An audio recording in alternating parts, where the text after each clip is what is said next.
ఆ గ్రూప్లో రాజకీయాలకు, కులాలకు, మతాలకు అతీతంగా శివపురము, బండమీదపల్లి, చక్రాయపేట, పోతరాజు కాలువ, సింగనమల, గోవిందరాయపేట, సోదరపల్లి గ్రామ రైతులందరము ఒక ఆలోచన కోసం మాత్రమే ఇది.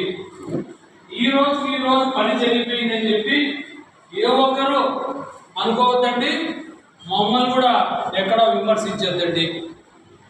దీనికి నాంది పలికినటువంటి రోజు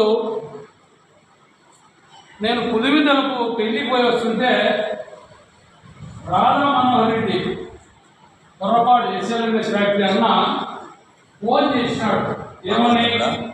సింహాద్రిపురము, ముద్దనూరు, ఎర్రగుంట్ల, కోవెలగుంట్ల, తాడిపత్రి తదితర ప్రాంతాల్లో ఒక 2000 నుంచి 5000 ఎకరాలు సోలార్ ప్లాంట్ కోసమై మనకు భూమి కావాలా అని చెప్పి నా మధ్యలో 5-6 సంవత్సరాల నుంచి ఉండింది.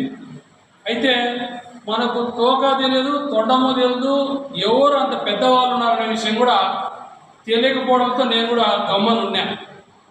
అన్న, ఒక చిన్న మాట మీ చెవులో వేస్తున్నాను.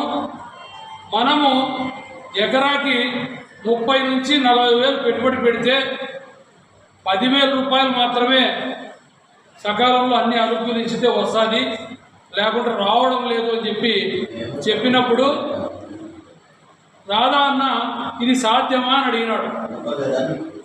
ఇది సాధ్యమో అసాధ్యమో అనేది పక్కన పెడితే ఒక ప్రయత్నం, రైతులందరినీ ఊరికి 2-3 మనకు ఎవరి పేర్లు గుర్తుంటే వాళ్ళ పేర్లు వాట్సాప్ గ్రూప్ క్రియేట్ చేసినాం.